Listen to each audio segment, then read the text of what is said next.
안녕하세요. 이매진넷의 대차장입니다.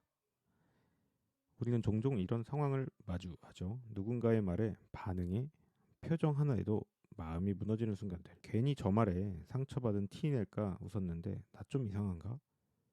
내가 좀 너무 오버했나? 다음부턴 조용히 있어야 되겠다.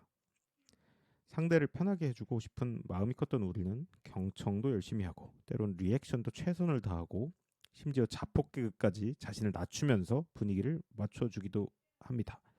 그런데 아이러니하게도 그럴수록 우리를 만만하게 보는 사람들이 점점 늘어나더라라는 것이죠.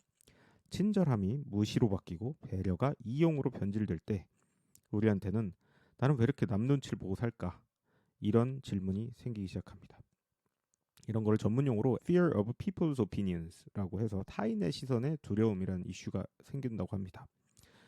미국의 고성과 심리학자 마이클 거베이스는 이 현상을 바로 타인의 시선에 대한 두려움이라고 포포라는 단어를 처음으로 만든 분입니다.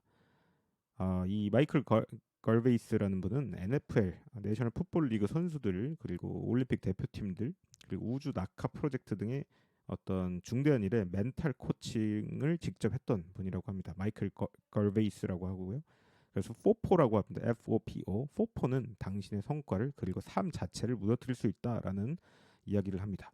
그렇다면 왜 이렇게 우리는 타인의 시선에 이렇게 약해지는 걸까요? 걸베이스는 세 가지 원인, 우리 포포 현상의 세 가지 원인을 말합니다. 첫 번째, 생존 본능이다. 인간의 뇌는 소속을 생존의 전제로 이해합니다. 원시 시대에서 무리에서 벗어나는 것은 곧 죽음을 의미했기 때문입니다. 이 기억이 바로 지금도 우리에게 본능처럼 작동한다고 하죠. 소외될까봐 무섭고 거절당할까봐 무섭고 외면당할까봐 무서운 우리는 점점 위축이 되더라. 두 번째 원인입니다. 자기 인식의 불안정. 내가 나를 스스로 잘 모르니까 나를 남의 시선에 맡기게 될 수밖에 없다라는 거죠. 타인의 평가로 나를 정의하고 그 반응이 좋아야만 내가 마치 괜찮은 사람인 것 같고 그 반응이 차가우면 내 존재까지 흔들흔들 거린다는 겁니다. 결국 자아가 외주화되는 것이죠. 세 번째 원인은 성과 기반 정체성, 즉 잘해야 한다는 압박 속에서 성과가 곧 나의 존재가 되어버리는 구조입니다. 작은 실패에도 큰 타격을 받고 쉬지 못하는 삶을 살게 된다는 거죠. 이 구조에서는 타인의 시선이 결국은 재판이 됩니다. 소위 말해서 판결이 두려우니 위축될 수밖에 없었다라는 것입니다. 그렇다면 이 4포를 벗어나는 3단계 또한 마이클 걸베이스가 이렇게 이야기를 합니다. 바로 당신이 누구인지, 왜 이 일을 하는지를 명확하게 하면 타인의 평가는 위협이 아니라 바로 레퍼런스, 참고 자료가 된다는 겁니다. 우리가 중심을 되찾기 위해서는 성과 기반에서 목적 기반으로, 다시 성과 기반에서 목적 기반으로 삶의 축을 이동시켜야 한다라는 아주 진지한 그리고 엄청난 진리를 하나 알려주고 있습니다. 이를 이제 3단계에 걸쳐서 마이클 걸베이스는 이렇게 이야기합니다. 첫 번째 단계, 정체성을 재정의하라. 도대체 나는 무엇을 위해 존재하는가라는 질문을 던져볼 필요가 있다는 것입니다. 예를 들어 나는 이 영상이 조회수가 잘 나와야 해라는 것은 어떻게 보면 성과 중심이죠. 하지만 이제 사람들에게 질문을 결국 던지고 오픈 엔디드 퀘스천의 어떤 컨텐츠를 만들겠다라는 것은 목적 중심입니다. 같은 일을 하더라도 중심, 그 축이 다르면 방향도 전혀 달라진다는 것이죠. 후자는 타인의 평가에 흔들리지 않습니다. 왜냐하면 기준이 바깥에 있는 게 아니라 바로 우리 자신 내 안에 있기 때문입니다. 1단계 정체성을 재정의하고 2단계에서는 얇은 목적부터 시작하라라는 메시지를 이야기합니다. 오늘 하루의 목적은 이런 거창한 어떤 사명이나 인생 비전이 없어도 괜찮습니다. 이렇게 심플한 질문, 오늘 하루의 목표, 목적은 무엇인가? 라는 질문을 던져볼 필요 있다는 겁니다.